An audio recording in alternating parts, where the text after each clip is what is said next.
영상 시작 전 여러분들의 구독과 좋아요는 큰 힘이 됩니다. 서울 송파구 석촌동의 새하얀 신축 아파트 35평형. 거실에는 따뜻한 오후 햇살이 가득 들어와 있었습니다. 벽면 한쪽에는 아직 포장지가 벗겨지지 않은 새 가전제품들이 놓여 있었고, 다른 한쪽에는 결혼식 사진이 액자에 담겨 정성스럽게 진열되어 있었죠.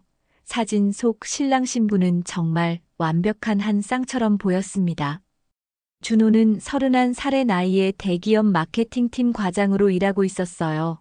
단정한 외모를 가진 준호는 대학교 때부터 모범생으로 통했고, 회사에서도 인정받는 직원이었습니다. 무엇보다 성실하고 책임감이 강한 성격 때문에 주변 사람들의 신뢰를 받고 있었죠. 매일 아침 7시에 일어나 운동을 하고 8시 30분에는 어김없이 출근길에 오르는 규칙적인 생활을 하고 있었어요. 그의 아내 소연은 30살로 같은 구소재 중견기업 회계팀에서 일하고 있었습니다. 긴 생머리를 가진 소연은 단아한 미모와 함께 차분한 성격으로 주변 사람들에게 좋은 인상을 주었어요. 두 사람 모두 연봉이 5천만 원을 넘는 안정적인 직장을 다니고 있어서 경제적으로도 여유로운 편이었습니다. 특히 소연은 숫자에 밝고 꼼꼼한 성격 덕분에 회사에서도 신뢰받는 직원으로 통하고 있었죠. 이 부부가 만난 건 1년 반 전 대학 동창회에서였어요. 서로 첫눈에 반했다는 표현이 어울릴 정도로 자연스럽게 연결되었고, 6개월간의 연애 끝에 작년 봄에 결혼식을 올렸습니다. 주변에서는 이들을 가리켜 선남선녀라고 부르며 부러워했죠. 결혼 준비 과정에서도 두 사람은 한 번도 다투지 않고 모든 것을 서로 배려하며 결정해 나갔어요. 결혼한 지 이제 10개월째에 접어든 이들의 신혼생활은 겉보기에 완벽했습니다. 주말이면 함께 백화점이나 대형마트를 다니며 새 집에 필요한 가구나 생활용품을 구입했어요. 때로는 이케아에 가서 몇 시간씩 구경하며 미래의 아이방 인테리어에 대해 진지하게 상의하기도 했습니다. 소연은 육아 관련 책들을 미리 사서 읽어보며 준비하는 모습을 보였고, 준호 역시 아이가 생겼을 때를 대비해 적금을 늘리고 있었어요. 저녁 식사 후에는 소파에 나란히 앉아 텔레비전을 보거나 각자의 태블릿으로 온라인 쇼핑을 하며 평온한 시간을 보냈죠. 소연은 요리 블로그를 운영하며 새로운 레시피를 연구하는 것을 취미로 삼고 있었고, 준호는 그런 소연의 요리를 맛보며 칭찬을 아끼지 않았습니다.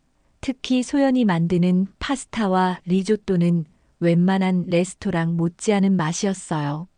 이런 평범하지만 행복해 보이는 일상 속에서 두 사람은 내년쯤에는 아이를 가져볼까 하는 계획도 세우고 있었어요. 소연은 임신 준비를 위해 엽산제를 챙겨 먹기 시작했고, 준호는 금연을 결심하며 건강관리에 더욱 신경을 쓰고 있었습니다. 두 사람은 주말마다 한강공원을 산책하며 미래에 대한 이야기를 나누곤 했죠. 무엇보다 이들 부부를 더욱 특별하게 만드는 건 준호의 절친한 친구 민석의 존재였어요. 민석은 준호와 고등학교 때부터 친구로 지낸 사이로 결혼식에서 축사를 맡을 정도로 가까운 관계였습니다. 32살인 민석은 외무공무원으로 일하며 해외 근무 경험도 풍부한 엘리트였죠. 준호와 민석은 한 달에 두세 번씩 만나 술을 마시며 서로의 근황을 나누는 사이였어요. 그해 가을 어느 토요일 저녁 강남의 한 호프집에서 준호의 대학 동기들이 모였습니다. 오랜만에 얼굴을 고는 친구들과 함께하는 자리였기에 분위기는 한껏 들떠 있었어요. 소연도 준호와 함께 참석했는데 이런 모임에는 처음이라 조금 긴장한 모습이었죠. 민석 역시 준호의 절친답게 이 자리에 함께했습니다. 모임 초반에는 대학 시절 추억담과 근황 얘기로 시간이 흘러갔어요. 누군가는 승진 소식을 전했고, 또 다른 이는 아이가 생겼다는 기쁜 소식을 나누었습니다. 준호는 신혼생활이 어떠냐는 질문에 행복하다며 소연의 손을 잡고 미소를 지었죠. 소연도 수줍게 웃으며 고개를 숙였어요. 술이 몇 잔 돌고 나자 분위기가 한결 편해졌습니다. 소연은 처음엔 어색해했지만 점차 대화에 참여하기 시작했어요. 특히 민석이 해외 근무 시절의 재미있는 에피소드를 들려줄 때는 눈을 반짝이며 귀를 기울였습니다. 민석의 유창한 말솜씨와 풍부한 경험담은 자연스럽게 모든 이의 관심을 끌었죠. 시간이 흐르면서 준호는 화장실에 가야겠다며 자리를 비웠어요. 그 짧은 순간 테이블에는 묘한 정적이 흘렀습니다. 다른 친구들은 각자 대화에 몰두하고 있었고, 소연과 민석은 자연스럽게 시선이 마주쳤어요. 그 순간 둘 사이에는 설명할 수 없는 전류 같은 것이 흘렀습니다. 민석은 소연에게 결혼 생활이 어떠냐고 물었고 소연은 행복하다고 답했지만 그 말투에는 어딘지 모를 아쉬움이 섞여 있었어요. 민석은 소연의 그런 미묘한 표정 변화를 놓치지 않았습니다. 준호가 돌아올 때까지 불과 3분 남짓한 시간이었지만 두 사람에게는 충분히 의미 있는 순간이었죠. 그날 밤 집으로 돌아가는 길에 소연은 유독 조용했어요. 준호가 오늘 재미있었냐고 물어봐도 그냥 그렇다는 짧은 대답만 했습니다. 준호는 소연이 처음 참석한 모임이라 피곤했겠다고 생각하며 별다른 의심을 하지 않았어요. 하지만 소연의 마음속에는 민석에 대한 묘한 감정이 자리 잡기 시작했습니다. 그로부터 며칠 후 소연의 휴대폰에 모르는 번호로 문자가 왔어요. 발신자는 민석이었습니다. 지난번 모임에서 준호에게 소연의 번호를 물어봤다고 했죠. 처음 온 문자는 단순한 안부 인사였어요. 모임 때 즐거웠다며 다음에 또 만나면 좋겠다는 내용이었습니다. 소연은 잠시 망설이다가 답장을 보냈어요. 그 이후로 민석과 소연 사이에는 간헐적으로 문자가 오갔습니다. 처음에는 정말 단순한 안부였어요. 날씨 얘기나 요즘 보고 있는 드라마, 이야기 같은 것들 말이죠. 하지만 시간이 지나면서 문자의 내용은 점점 더 사적이 되어갔습니다. 민석은 소연에게 혼자 있을 때가 언제인지 슬쩍 물어보기도 했고, 소연은 주로 오후에 시간이 있다고 답했어요. 소연은 이런 문자를 주고받으면서도 자신이 뭘 하고 있는 건지 명확하게 인식하지 못했습니다. 그냥 새로운 친구와 대화하는 것 같은 기분이었어요. 하지만 마음 한편으로는 민석과의 대화가 묘하게 설레기도 했죠. 준호와는 다른 종류의 자극이었습니다. 민석은 해외 경험이 풍부해서인지 대화의 소재도 다양했고 유머 감각도 뛰어났어요. 한편 준호는 여전히 아무것도 모르고 있었습니다. 평소와 다름없이 회사에 다니고 저녁에는 소연과 함께 시간을 보냈어요. 때로는 민석과도 만나서 술을 마셨지만 그때마다 민석은 평상시와 똑같은 모습이었죠. 오히려 준호에게 소연이 어떠냐며 부러워하는 말까지 했습니다. 문자를 주고받기 시작한 지 한 달쯤 지났을 때 민석은 소연에게 좀 더 직접적인 제안을 했습니다. 점심시간에 잠깐 만나서 커피라도 마시자는 것이었어요. 소연은 처음에는 망설였지만 단순히 친구로서 만나는 것뿐이라고 스스로를 합리화했습니다. 그렇게 두 사람의 첫 만남이 성사되었죠. 그날 소연은 회사 근처 카페에서 민석을 만났어요. 평일 오후 2시쯤이었는데 카페는 한적했고 두 사람은 구석진 자리에 앉았습니다. 민석은 소연이 좋아할 만한 디저트까지 미리 주문해 두었더군요. 대화는 자연스럽게 흘러갔지만 소연은 계속 시계를 확인했어요. 너무 오래 있으면 회사에서 의심할까봐 걱정이 되었거든요. 하지만 민석과의 대화는 예상보다 훨씬 흥미로웠습니다. 준호와는 전혀 다른 관점에서 세상을 바라보는 민석의 이야기는 소연에게 새로운 자극이었어요. 특히 해외에서 겪은 다양한 경험담들은 소연의 호기심을 자극했죠. 평소 회사와 집만 오가는 단조로운 일상에 지쳐있던 소연에게는 더없이 흥미진진한 시간이었습니다. 그 이후로 두 사람은 일주일에 한두 번씩 만나기 시작했어요. 처음에는 카페에서 만났지만 점차 식당에서 식사를 하기도 했습니다. 소연은 이런 만남을 준호에게 말하지 않았어요. 굳이 말할 필요가 없다고 생각했거든요. 하지만 마음 한편으로는 뭔가 잘못되고 있다는 것을 알고 있었습니다. 어느 날 민석은 소연에게 의외의 제안을 했어요. 자신이 요리를 배우고 싶은데 소연이 가르쳐 줄 수 있겠냐는 것이었습니다. 소연은 요리 블로그를 운영할 정도로 요리 실력이 뛰어났거든요. 민석은 소연의 집에서 배우면 어떻겠냐고 제안했습니다. 준호가 회사에 있는 시간이면 괜찮지 않겠냐고 말이죠. 소연은 한참을 고민했어요. 집에 다른 남자를 들이는 것이 옳지 않다는 것을 알고 있었지만 민석의 간절한 부탁을 거절하기가 어려웠습니다. 게다가 단순히 요리를 가르쳐 주는 것뿐이라고 스스로를 설득했죠. 결국 소연은 민석의 제안을 받아들이기로 했습니다. 첫 번째 만남은 어느 화요일 오후였어요. 소연은 그날 오후 반차를 냈습니다. 회사에는 개인 용무가 있다고 했죠. 민석은 오후 2시에 소연의 집을 찾아왔습니다. 현관에서 운동화를 벗고 들어서는 민석의 모습을 보며 소연은 심장이 두근거리는 것을 느꼈어요. 거실에서 잠시 차를 마신 후 두 사람은 주방으로 이동했습니다. 소연은 민석에게 간단한 파스타 만드는 법을 가르쳐 주기로 했어요. 하지만 요리를 하는 동안 민석은 자꾸 소연 가까이 다가왔습니다. 재료를 자르는 방법을 보여달라며 소연의 뒤에 서서 손을 감싸기도 했죠. 소연은 그런 민석의 행동에 어찌할 바를 몰랐습니다. 요리가 끝나고 함께 식사를 하는 동안 분위기는 점점 이상해졌어요. 민석은 소연을 보는 눈빛이 예전과 달랐고 소연 역시 그런 민석의 시선을 의식하고 있었습니다. 식사를 마친 후 설거지를 하는 동안에도 민석은 소연을 도와준다며 계속 가까이 있었어요.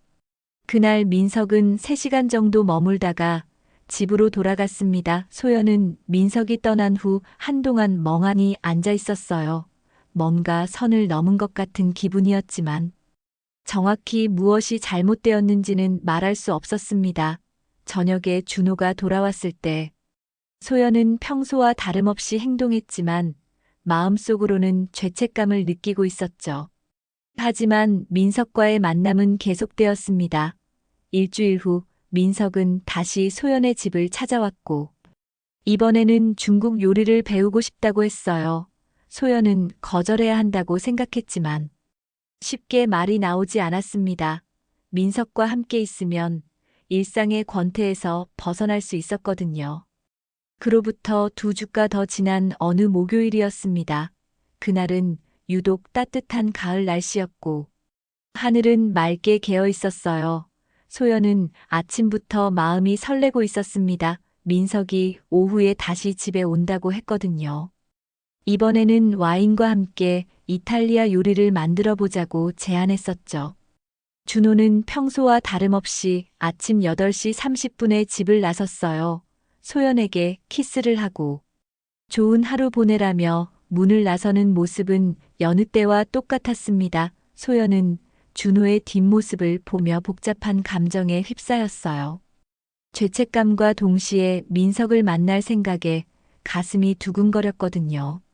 오전 10시쯤 소연은 회사에 전화를 걸어 몸이 아프다며 오후 반차를 신청했습니다. 요즘 들어 이런 일이 잦아지고 있었지만 평소 성실한 직원이었던 소연이기에 상사도 별다른 의심 없이 허락해 주었어요. 소연은 전화를 끊고 나서 한숨을 쉬었습니다. 자신이 거짓말을 하고 있다는 사실이 마음을 무겁게 했거든요. 하지만 곧 그런 생각들을 떨쳐내고 집 정리를 시작했어요. 거실을 깨끗이 치우고 주방도 말끔히 정돈했습니다. 그리고 샤워를 하고 평소보다 조금 더 신경 써서 화장을 했죠. 자신도 모르게 민석에게 예쁜 모습을 보이고 싶다는 마음이 생겼던 것 같아요. 오후 1시 30분쯤 민석이 도착했습니다. 이번에는 좋은 와인 한 병을 들고 왔더군요. 이탈리아산 키안티라며 자랑스럽게 보여주었어요. 소연은 그런 민석의 모습을 보며 웃었습니다. 준호는 와인에 대해 별로 관심이 없었는데 민석은 달랐어요. 세련되고 로맨틱한 면이 있었죠. 두 사람은 먼저 거실에서 와인을 조금씩 마시며 이야기를 나누었어요. 오늘은 리조또를 만들어 보기로 했거든요. 와인이 조금씩 돌기 시작하자 분위기가 한결 부드러워졌습니다. 민석은 소연에게 요즘 어떻게 지내느냐고 물었고, 소연은 그냥 그렇다고 대답했어요. 하지만 그 표정에는 어딘지 모를 아쉬움이 스며 있었습니다. 주방에서 요리를 시작했을 때 민석은 평소보다 더 적극적으로 소연에게 다가왔어요. 재료를 준비하는 소연의 뒤에 서서 향기롭다며 속삭이기도 했죠. 소연은 그런 민석의 행동에 어찌할 바를 몰랐지만 밀어내지도 못했습니다. 오히려 마음 한편으로는 그런 관심이 좋기도 했어요. 리조또가 완성되자 두 사람은 식탁에 앉아 함께 식사를 했습니다.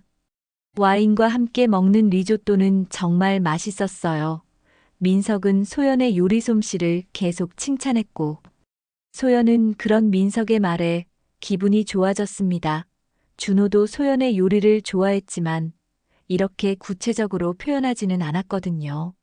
식사를 마친 후 두 사람은 거실 소파에 앉아 와인을 더 마셨어요. 오후 햇살이 거실로 스며들어 분위기가 더욱 나른해졌습니다. 민석은 소연에게 가까이 다가앉으며 손을 잡았어요. 소연은 놀라며 손을 빼려고 했지만 민석이 놓아주지 않았습니다. 그때 민석이 소연의 얼굴에 손을 대며 속삭였어요. 자신이 얼마나 소연을 좋아하게 되었는지 말이에요. 소연은 마음이 흔들렸습니다. 준호에게는 미안하지만 민석에게서 느끼는 이런 감정을 부정할 수가 없었거든요. 결국 두 사람은 서로를 바라보며 가까워졌고 입술이 맞닿는 순간 모든 이성을 잃고 말았습니다. 그렇게 두 사람은 안방으로 향했어요. 침대 위에서 벌어진 일들은 차마 말로 표현하기 어려웠습니다. 소연은 준호와의 결혼 생활에서 느끼지 못했던 새로운 감정에 빠져들었고, 민석 역시 오랫동안 품어왔던 욕망을 분출하고 있었어요. 하지만 바로 그때 현관 쪽에서 열쇠 소리가 들렸습니다. 준호는 그날 오후 회사에서 중요한 프레젠테이션을 앞두고 있었어요. 3시에 시작되는 회의를 위해 자료를 점검하던 중 핵심 데이터가 담긴 USB를 집에 두고 온 것을 깨달았습니다. 평소에는 절대 그런 실수를 하지 않는 준호였는데 요즘 새로운 프로젝트 때문에 신경이 쓰여서 그랬나 봐요. 시간은 이미 2시 10분이었고 회의까지는 50분밖에 남지 않았습니다. 준호는 급하게 팀장에게 잠깐 외출한다고 말하고 사무실을 뛰쳐나왔어요. 택시를 타고 집으로 향하는 내내 마음이 조급했습니다. 이번 프로젝트는 준호에게 승진이 걸린 중요한 건이었거든요. 집 앞에 도착한 준호는 택시비를 지불하고 급하게 아파트 현관으로 향했어요. 엘리베이터를 기다리는 시간조차 아까워서 계단으로 3층까지 뛰어 올라갔습니다. 숨이 차올랐지만 서둘러 집 문 앞에 도착해 열쇠를 꺼냈죠. 열쇠를 자물쇠에 넣는 순간 준호는 뭔가 이상함을 느꼈어요.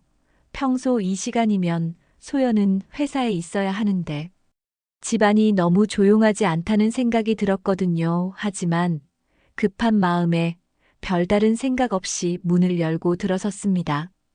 현관에 들어서자마자 준호의 발걸음이 멈췄어요. 신발장 앞에는 소연의 구두와 함께 낯선 남성용 운동화가 나란히 놓여 있었거든요.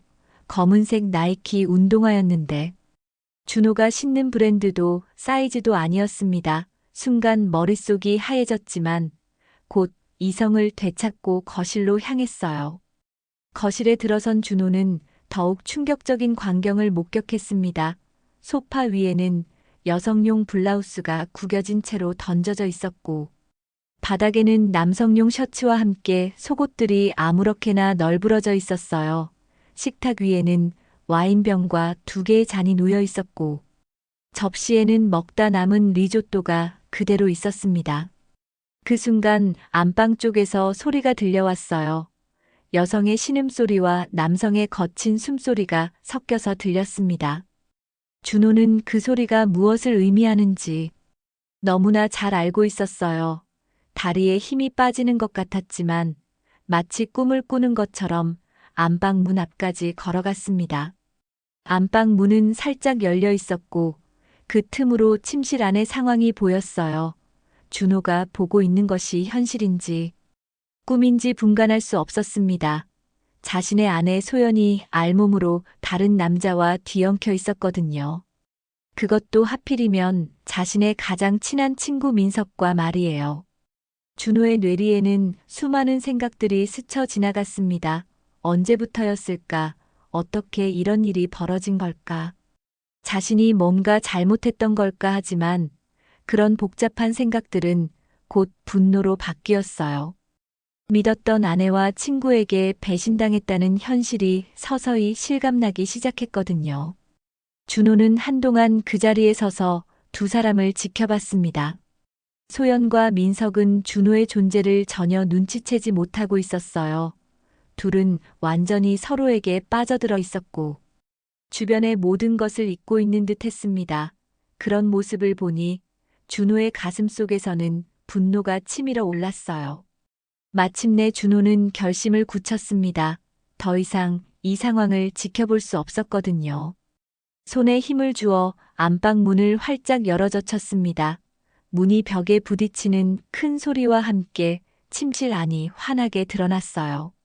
침대 위에 2사람은 그제야 준호의 존재를 알아챘습니다. 소연의 얼굴은 순간 새하얗게 질렸고 민석은 당황한 표정으로 급히 이불을 끌어당겨 몸을 가렸어요. 하지만 이미 늦었습니다. 모든 것이 낱낱이 드러난 상황이었거든요.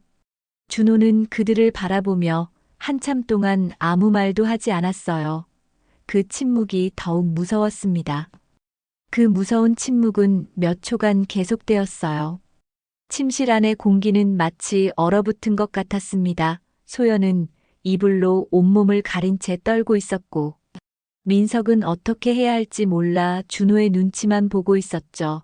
준호는 여전히 문 앞에 서서 2사람을 내려다보고 있었어요. 준호의 얼굴에는 어떤 감정도 드러나지 않았습니다. 분노도 슬픔도 없는 무표정한 얼굴이었어요.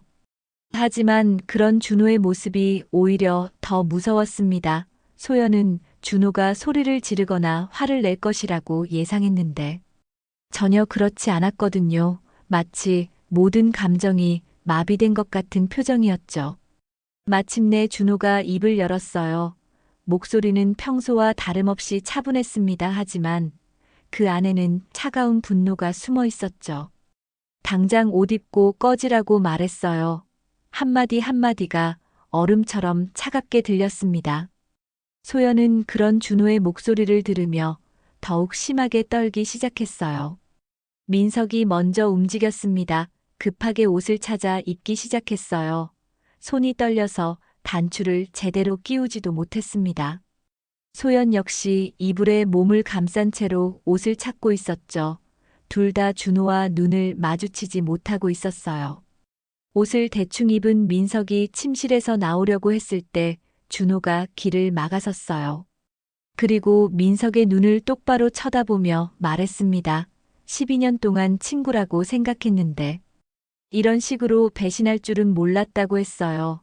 민석은 아무 말도 할 수 없었습니다. 변명할 여지가 전혀 없었거든요. 준호는 계속해서 차분한 목소리로 말했어요. 민석에게는 앞으로 변호사를 통해서만 연락하겠다고 했습니다. 상간소송 절차를 준비하겠다고도 말했죠. 민석의 얼굴은 점점 창백해졌어요. 상간소송이 성립되면 자신의 사회적 지위는 물론 직장에서의 신뢰도 잃게 될 것이 뻔했거든요. 민석은 무릎을 꿇고 용서를 빌려고 했지만 준호는 단호했습니다. 이미 선을 넘었다며 더 이상 할 말이 없다고 했어요. 그리고 당장 집에서 나가라고 명령했습니다. 민석은 할 수 없이 거실로 나가서 신발을 신고 현관문을 나섰어요. 뒤돌아보지도 못하고 말이죠. 민석이 나간 후 침실에는 준호와 소연만 남았습니다. 소연은 여전히 이불에 몸을 감싼 채 흐느끼고 있었어요. 눈물과 콧물로 범벅이 된 얼굴로 준호를 바라보며 용서해달라고 빌었습니다. 하지만 준호는 고개를 저었어요. 소연이 언제부터 민석과 이런 관계였는지 물어봤을 때 소연은 대답할 수 없었어요. 정확한 시점을 말하기도 어려웠고 어떻게 설명해도 변명에 불과할 것 같았거든요. 준호는 그런 소연의 모습을 보며 더욱 실망했습니다. 진실조차 말하지 않는 소연에게 더 이상 믿음을 가질 수 없었어요. 준호는 소연에게 짐을 싸서 나가라고 했습니다. 오늘로 모든 게 끝이라고 말했어요. 소연은 울면서 다시는 이런 일이 없을 것이라고 약속했지만 준호는 들으려 하지 않았습니다. 이미 신뢰가 완전히 깨진 상황에서 어떤 약속도 의미가 없었거든요. 소연은 1시간 넘게 울며 용서를 빌었지만 준호의 마음은 돌아서지 않았어요. 오히려 그런 소연의 모습을 보니 더욱 화가 났습니다. 진작에 이런 일이 벌어질 가능성을 생각해 봤어야 했는데 왜 지금에 와서 후회하느냐고 말했죠. 결국 소연은 짐을 싸기 시작했습니다. 결혼할 때 가져온 옷가지와 개인 물품들을 가방에 담았어요. 준호는 그런 소연을 지켜보며 아무 말도 하지 않았습니다. 한때는 사랑했던 사람이었지만 이제는 더 이상 같은 공간에 있고 싶지 않았거든요. 짐을 다 싼 소연이 현관으로 향할 때 준호가 마지막으로 말했어요. 이혼 절차는 변호사를 통해 진행하겠다고 했습니다. 그리고 다시는 얼굴 보지 말자고 덧붙였죠. 소연은 문 앞에서 한 번 더 뒤돌아봤지만 준호는 이미 등을 돌리고 있었어요. 소연이 집을 나간 다음 날 준호는 회사에 하루 휴가를 냈어요. 그리고 장인 장모가 살고 있는 일산의 아파트를 찾아갔습니다. 전화로 미리 방문하겠다고 알렸는데 장모는 사위가 갑자기 찾아온다니 반가워했죠. 평소 준호를 좋아했던 장인 장모는 딸과 사위가 함께 오는 줄 알았어요. 오후 2시쯤 장인댁에 도착한 준호의 표정은 심각했습니다. 혼자 온 것을 이상하게 여기는 장모에게 준호는 할 말이 있다고 했어요. 거실 소파에 앉아서 어제 있었던 일을 차근차근 설명하기 시작했습니다. 처음에는 믿지 못하겠다는 표정이던 장인 장모의 얼굴이 점차 굳어갔어요. 준호는 감정을 최대한 억누르며 사실만을 담담하게 이야기했습니다. 소연과 민석이 언제부터 만나기 시작했는지, 자신이 어떻게 현장을 목격하게 되었는지, 그리고 두 사람을 어떻게 내쫓았는지까지 빠짐없이 설명했어요. 장모는 중간중간 그럴 리 없다며 고개를 저었지만 준호의 진심 어린 표정을 보니 거짓말이 아니라는 것을 알 수 있었죠. 이야기를 다 들은 장인은 한참 동안 아무 말이 없었어요.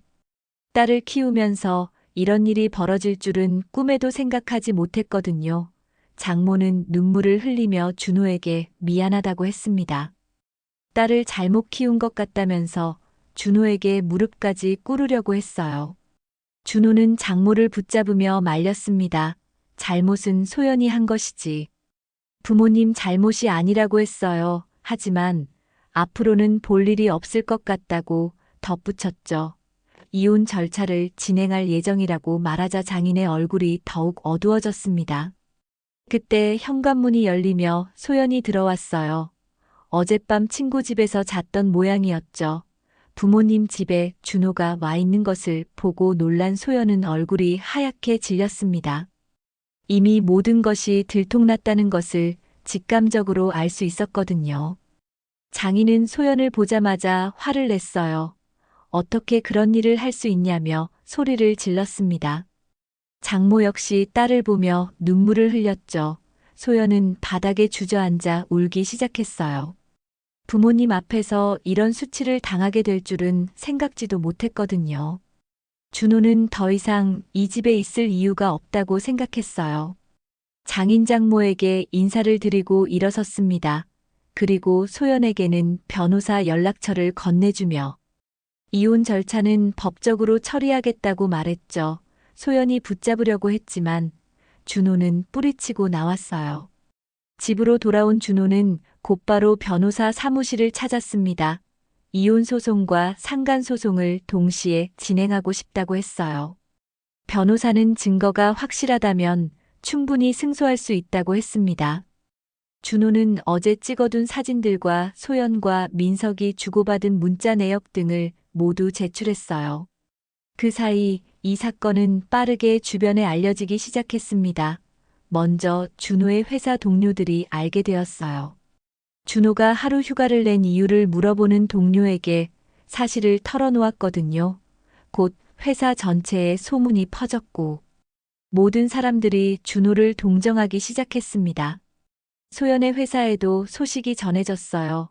소연이 며칠째 결근하자 동료들이 궁금해했는데 우연히 같은 동네에 사는 직장 선배가 장인댁 근처에서 소연을 목격하고 사정을 알게 된 것이었죠.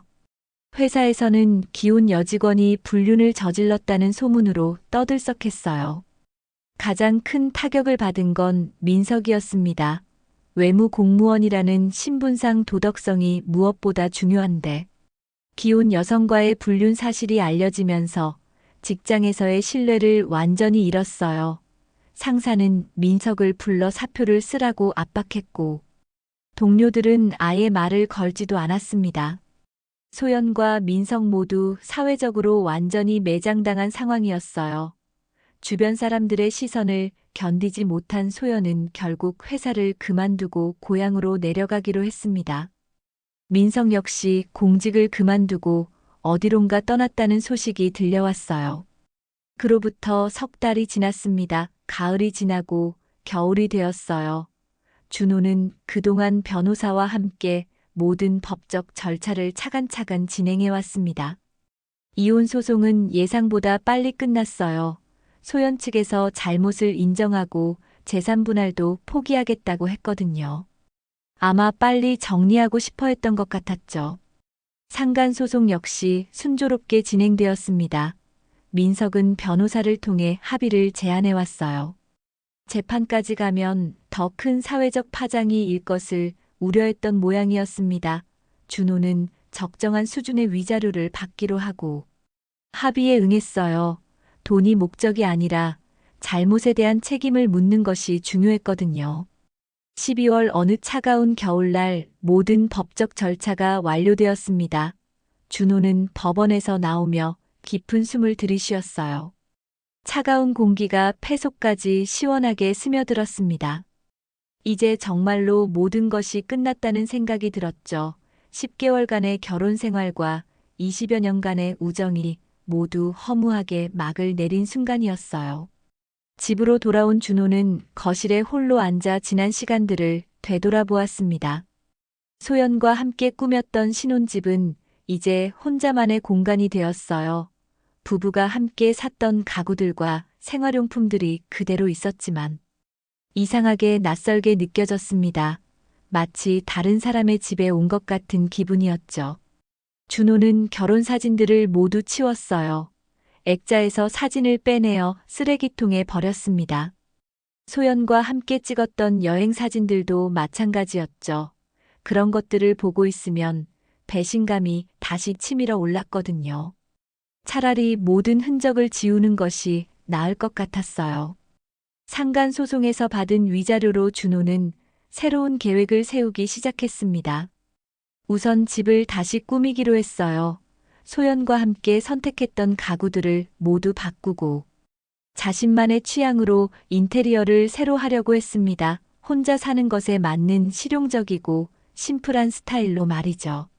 직장에서도 준호는 이전보다 더욱 열심히 일했어요. 개인적인 문제로 업무에 지장을 주지 않으려고 노력했습니다. 오히려 일에 몰두하면 복잡한 생각들을 잊을 수 있었거든요. 동료들은 처음에는 준호를 위로하려고 했지만 시간이 지나면서 자연스럽게 예전처럼 대해주었어요. 새해가 되면서 준호는 확실한 변화를 느꼈습니다. 더 이상 누군가를 믿고 의지하려는 마음이 생기지 않았어요. 친구든 연인이든 결국 언제든 배신할 수 있다는 생각이 머릿속에서 떠나지 않았거든요. 특히 민석의 배신은 준호에게 큰 상처를 남겼습니다. 20여 년간 형제처럼 지냈던 친구였는데 그런 친구조차 믿을 수 없다면 세상에 믿을 사람은 아무도 없다고 생각했어요. 회사 동료들이 소개팅을 주선해주겠다고 했지만 준호는 정중하게 거절했습니다. 아직 새로운 사람을 만날 마음의 준비가 되지 않았다고 했죠. 사실은 다시 누군가와 관계를 맺는 것 자체가 두려웠어요. 또다시 배신당할 수도 있다는 생각 때문이었습니다. 하지만 혼자 지내는 생활이 나쁘지만은 않았어요. 아무에게도 신경 쓸 필요 없이 자신만의 시간을 갖는 것이 오히려 편했습니다. 주말에는 혼자 영화를 보거나 책을 읽으며 시간을 보냈어요. 때로는 등산을 하거나 헬스장에 가서 운동을 했습니다. 혼자만의 취미 생활을 즐기는 법을 배워가고 있었죠. 어느 토요일 오후 준호는 한강공원을 혼자 산책하고 있었어요. 예전에는 소연과 함께 걸었던 길이었지만 이제는 혼자서도 충분히 평온함을 느낄 수 있었습니다. 강물을 바라보며 지난 1년을 돌이켜보니 정말 많은 일들이 있었다는 생각이 들었어요. 준호는 자신이 강해졌다고 느꼈습니다. 예전 같으면 이런 배신을 당했을 때 무너져 버렸을 텐데 이제는 담담하게 받아들이고 새로운 삶을 시작할 수 있었거든요. 물론 마음 한편으로는 여전히 상처가 남아 있었지만 그것도 시간이 해결해 줄 것이라고 믿었어요. 앞으로는 절대 누구에게도 완전히 마음을 열지 않겠다고 다짐했습니다. 사람은 결국 혼자라는 것을 깨달았거든요. 의지할 수 있는 것은 오직 자기 자신뿐이라는 사실을 뼈저리게 느꼈어요. 그렇게 준호는 새로운 인생을 시작했습니다. 더 이상 속지 않는 현실적인 삶을 말이죠.